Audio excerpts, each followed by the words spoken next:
मैं हाँ चंचल मनोहर सिंह, तुसी देख रहे हो अमृत प्रसार। आप सब जी का इस चैनल ते बहुत बहुत स्वागत है। गल कर रहे हाँ बीजेपी सरकार जो केंद्र विच है, यानी कि प्राइम मिनिस्टर नरेंद्र मोदी की सरकार की बीजेपी देश विच कोई नवियां हाँ पखी कदरां कीमतां सियासत विच दे रही है कि देश की सियासत नू एक बड़े गैर नैतिकता अनैतिकता राही अपने हक विच उसनू प्रमोट कर रही है।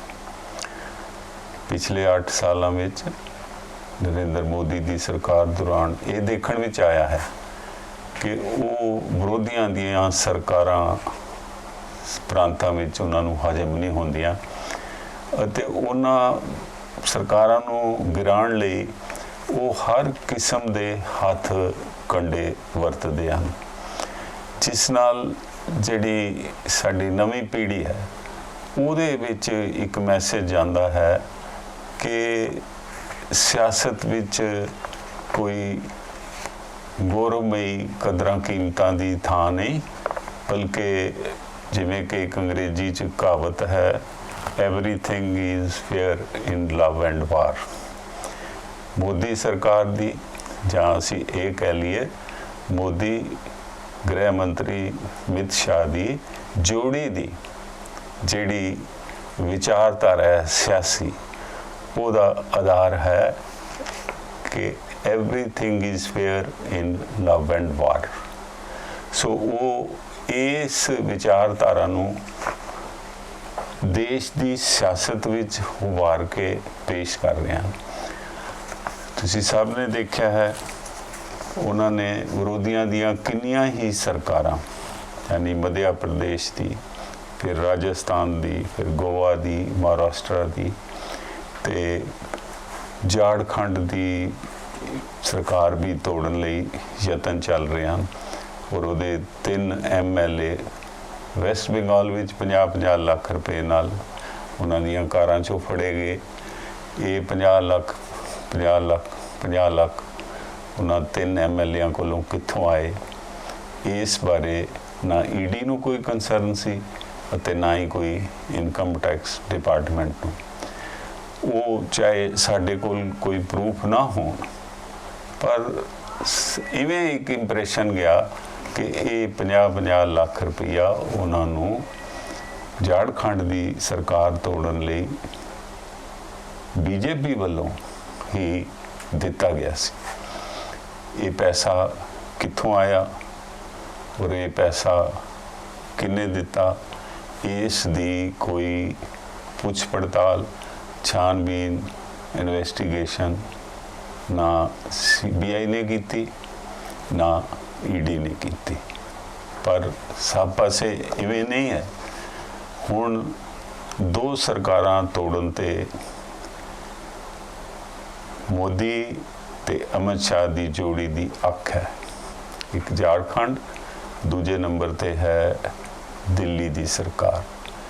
दिल्ली की सरकार प्रति उन्होंने एक अजिही रंजिश है कि सारे देश विच उन्हां दी सरकार होवे, पर दिल्ली विच जिहड़ी आम आदमी की सरकार होवे और आम आदमी पार्टी ने उन्होंने 3 बारी बुरी तरह हराया। इस समय आम आदमी दे 66 MLA हैं, जबकि बीजेपी दे सिर्फ 4 हैं। सरकार ने अमित शाह ते मोदी की जोड़ी ने जो ऑपरेशन लोटस शुरू किया होया है, जिस राही उन्होंने महाराष्ट्र की सरकार तोड़ के शिवसेना की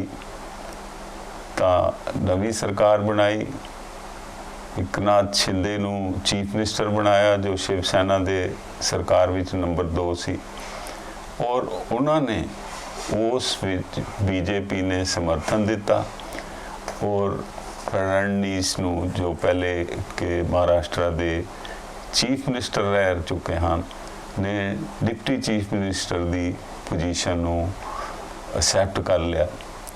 ये बड़ी अजीब ते अनहोनी गल लगी कि मुख मंत्री जो रह चुका होवे वो अपने आप नू आप ही डिग्रेड कर ले। पर ये सारा कुछ इसलिए होया कि ये उत्थे बीजेपी जिहड़ी मुंबई महाराष्ट्र की मुंबई जिहड़ी कि महाराष्ट्र हिंदुस्तान की फाइनैंशियल कैपिटल मनी जाती है उहदे उत्ते उन्हां दा कब्जा होना बहुत जरूरी सी। हुण जिहड़ा एजुकेशन मिनिस्टर है सतिंदर जैन दिल्ली का वो इस वेले जेल विच है, पर वो सियासी करप्शन के चार्ज विच जेल विच नहीं है। वो तो उसने अपने बिजनेस है जो उदा बिल्डर है, वो सड़कां भी बनाता है अते मकान भी बनाता है, फ्लैट भी बनाता है। उस दे बिजनेस विचों उन्होंने कोई अजिहियां त्रुटियां लभ लियां जिस करके ईडी ने उन्होंने अरेस्ट कर लिया और अरेस्ट करके वो पिछले 3 महीने का जेल विच है। इस तो बाद हुण मनीष सिसोदिया जो कि नंबर 2 हैं केजरीवाल की सरकार विच, अरविंद केजरीवाल चीफ मिनिस्टर हैं, पर उन्होंने सारी सरकार के कामां नूं बहुत सुचज्जे ढंग नाल संभालण का जो कार्य रचाते हैं वो मनीष सिसोदिया रलांदे। हुण सवाल यह है कि ये सरकार क्यों तोड़ना चाहती है बीजेपी। उसका मुख्य कारण यह है कि आम आदमी पार्टी ने जो इतनी बड़ी पद्धर की जित प्राप्त की पंजाब विच कि 92 सीटां जित लियां, उस नाल बीजेपी की लीडरशिप अंदरों बुखलाई हुई है। क्योंकि 1-1 ते 2-11 हुण वो 2 चीफ मिनिस्टर हो गए हैं। अरविंद केजरीवाल उन्हां दे नाल भगवंत मान भी गुजरात विच जदों शो करते हैं, अपनियां रैलियां करते हैं, प्रोग्राम करते हैं, उत्थे जाते हैं, अते जदों वो हिमाचल प्रदेश विच जिथे कि दोनों प्रांतां विच हुणे चोणां होण वालियां उत्थे भी भगवंत मान ते अरविंद केजरीवाल इकट्ठे शो करते हैं अते उन्हां दे इकट्ठे होण करके रैलियां विच आम लोकां ते यानी वोटरां ते एक प्रभाव पैंदा है। अते जिस प्रकार वो 300 यूनिट तक बिजली माफ़ करते हैं वो बड़ी बड़ी राहत होती है साधारण लोगों नूं, गरीब लोगों नूं। तो मोदी ते अमित शाह नूं इवें लगता है कि ये सानू गुजरात विच नुकसान पहुँचा सकते हैं, क्योंकि पिछलियां चोणां विच भी बीजेपी सरकार नूं मसी सरकार बनाने जोगियां सीटां प्राप्त होईयां ते कांग्रेस नूं काफ़ी सीटां मिलियां। हुण आम आदमी पार्टी की उत्थे सरकार बना सकेगी या नहीं, ये तो चोणां तो बाद पता लगेगा। पर एक गल निश्चित है कि आम आदमी पार्टी गुजरात विच काफ़ी सीटां ले जाएगी ਜਿਹੜੀਆਂ कि बीजेपी की सरकार बनाने के रस्ते विच रोड़ा अटका सकदियां हैं। इस तो डरदियां होया जिहड़ी स्ट्रेटजी बनाई है बीजेपी ने कि अरविंद केजरीवाल नूं किसी तरह दिल्ली विच इन्ना उलझा दिता जाए कि वो कंपेनिंग करन गुजरात विच ना जा सकन। इधर हिमाचल है, हिमाचल प्रदेश विच भी उन्होंने खुला डुला प्रचार करन उन्होंने रोकण लई भी तरीके लभे जा रहे हैं। लगता इवें है कि मनीष सिसोदिया की कुछ दिनों दे विच अरेस्ट हो जाएगी, क्योंकि इनकम टैक्स के छापे और जिहड़ी उन्हां दी शराब पॉलिसी उत्ते उन्हां दे गवर्नर ने दोष लाया है कि 144 करोड़ का ये नुकसान होया स्टेट एक्सचेकर नूं। उस करके ये मनीष सिसोदिया नूं किसी समय भी अरेस्ट कर सकते हैं। उन्हां दे घर छापे मारे गए, कई होर थावां ते छापे मारे गए, दूसरे शहरों में भी जिथे उन्होंने संबंधी सी उन्होंने शक सी उत्थे, पर उन्होंने कितों भी कोई नकदी नहीं मिली, कैश नहीं मिलिया। कुछ कागज़ यानी डॉकूमेंट उन्होंने उतों एकत्रित किए हैं ਅਤੇ ਇਹ ਕਿਹਾ है कि इन्होंने डॉकूमेंट्सां चों कुछ मिलेगा। उस नाल एक इंप्रैशन जिहा क्रिएट किया है कि बड़े कोई कंट्रोवर्शियल डॉकूमेंट मिले हैं जिन्हां चों उन्हां दी करप्शन का पता लगेगा, पर अजे तक अजिहा कुछ नहीं होया। अगर मनीष सिसोदिया भी जेल में चले जाते हैं तो अरविंद केजरीवाल दी जिहड़ी एडमिनिस्ट्रेशन है उस उपर बड़ी वड्डी सट बज जाएगी, और मनीष सिसोदिया तो बिना अरविंद केजरीवाल नूं दिल्ली दी सरकार चलाउण विच बड़ी औखियाई होएगी। उहदा बहुत सारा जिहड़ा समय वो दिल्ली दी एडमिनिस्ट्रेशन नूं खुद चलाउण विच जिहड़ा उन्हां नूं देना पेगा। वो उन्हां समा गुजरात दीआं चोणां लई और हिमाचल प्रदेश दीआं चोणां लई नहीं कढ सकणगे। हुण जो चार्ज लग्या है, अरविंद केजरीवाल ने प्रेस कॉन्फ्रेंस किया है कि साढ़े MLA नूं 20-20 करोड़ रुपए दे के खरीदण की कोशिश की जा रही है। पहले 4 MLA नूं ऑफर की गई, उस तो बाद 12 MLA नूं ऑफर की गई। सो जेकर अरविंद केजरीवाल की सरकार नूं गिराना होए तो 40 MLA ਉਹਦੇ ਤੋੜਨੇ ਪੈਣਗੇ। तो 40 MLA का केजरीवाल ने दोष लाया कि 800 करोड़ रुपए का दिल्ली में इंतजाम करके रखा होया है कि 70 विचों अगर इन्हां कोल 40 हो जान, 4 इन्हां दे अपने BJP के MLA तो एक नवी सरकार बना सकते हैं। उहदे विचों किसी आम आदमी पार्टी के MLA नूं ही मुख्यमंत्री बना देन या कोई होर की करनगे, इहदा हले किसी नूं कुछ नहीं पता, क्योंकि हले तक एक भी आम आदमी पार्टी का MLA जिहड़ा वो 20 करोड़ के लालच विच नहीं फसिया। हुण सवाल पैदा होंदा है कि ये जिहड़ा 20-20 करोड़ रुपए की रिश्वत ऑफर की जा रही है MLA नूं, ये 800 करोड़ रुपया आया कित्थों है, ये किन्ने दिता, और ये जिहड़ी ब्लैक मनी है ये किसी इंडस्ट्रीयल हाउस तो आई है या BJP को अपना काफ़ी पैसा हैगा, क्योंकि BJP देश की सब तो अमीर पार्टी है।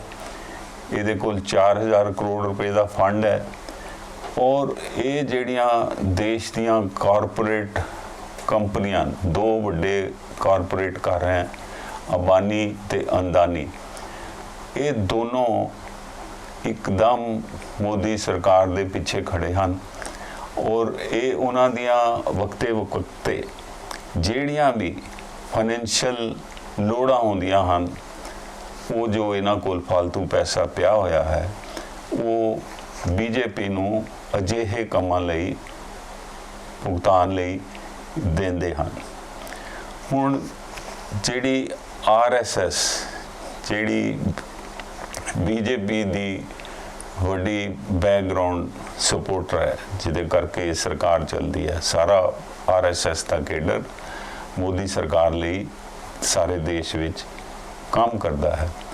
तो RSS जो अपने आप नूं बड़ी वड्डी एक नैतिक संस्था कहती है कि असी सनातनी धर्म दे जिहड़े कदरां कीमतां, हिंदू धर्म दीआं कदरां कीमतां और पवित्र कदरां कीमतां मुताबक समाज नवा समाज सिरजना चाहते हाँ, ताकि ये नवा समाज सिरजा जा रहा है जिथे एक तो बाद दूजी, दूजी तो बाद तीजी, चौथी, पंजवीं यानी कई विरोधी धिरां दीआं सरकारां गिरा के जिहदे विच बहुत वड्डे पद्धर ते जिहड़ी है ब्लैक मनी उस नूं रिश्वत वजों लालच वजों दे के सरकारां तोड़ियां गईयां हन।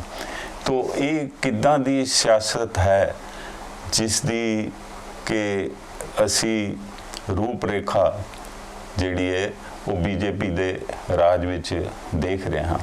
इत्थे मैं थोड़ा जिहा दसना चाहना कि प्राइम मिनिस्टर इंदिरा गांधी अपने समय विच भी सरकारां विरोधी पार्टियां दियां तोड़दियां सी। उसने पंजाब विच अकालियां दियां सरकारां नूं समय समय आर्टिकल 365 वरत के ते तोड़िया, लेकिन तोड़न विच वो कामयाब हो गई क्योंकि गवर्नरां नूं जिद्दां दी वो रिपोर्ट लिखण नूं कहंदे सी वो उस अकाली सरकार बारे लिख के दे दिंदे सी। उस नाल भी स्टेट विच राजकता है, लॉलेसनेस है, तो इंदिरा गांधी सौखे ही उस दी सरकार जिहड़ी है प्रेजिडेंट तो बर्खास्त करवा दिंदी सी। पर सानू ये सोचना पएगा कि इंदिरा गांधी दियां इन्हां कालियां करतूतां दा अज भी पंजाब सजा भुगत रहा है, क्योंकि पंजाब विच जो उन्होंने दुफाड़ किया हिंदू सिख दा और भाषा वेले भी किया है कि पंजाब दे यानी जिहड़ा हिंदू तबका है उहदे बहुत वड्डे हिस्से ने अपनी भाषा हिंदी लगाई।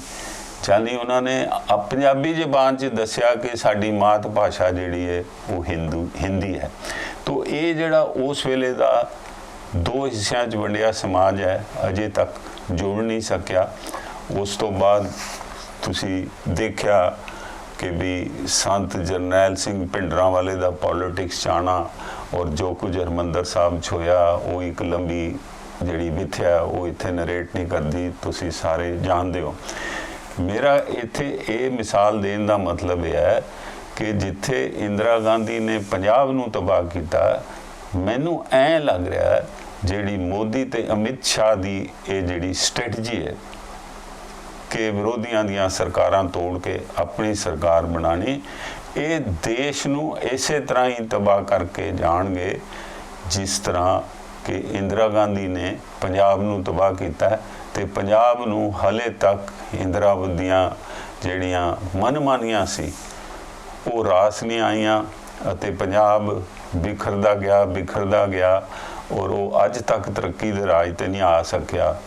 सो सानू इस एग्जाम्पल राहीं ये समझना चाहिए कि मोदी ते शाह दी जो सियासी नीति है वो देश लिए बहुत घातक है। और तुसी देख भी रहे हो कि अनएम्पलॉयमेंट बहुत है, चीज़ां बहुत महंगियां होई जा रही हैं, गैस के सिलेंडरां की कीमत वधी जा रही है। 1163 रुपये का सी, कल 25 रुपये होर वधा दिता गया है और कोई भी गोदी मीडिया ने उहदी किथे खबर भी नहीं लाई। सो ये कुछ कहते हुए अज दे इस चर्चा नूं इत्थे खत्म करदे हां। धन्यवाद।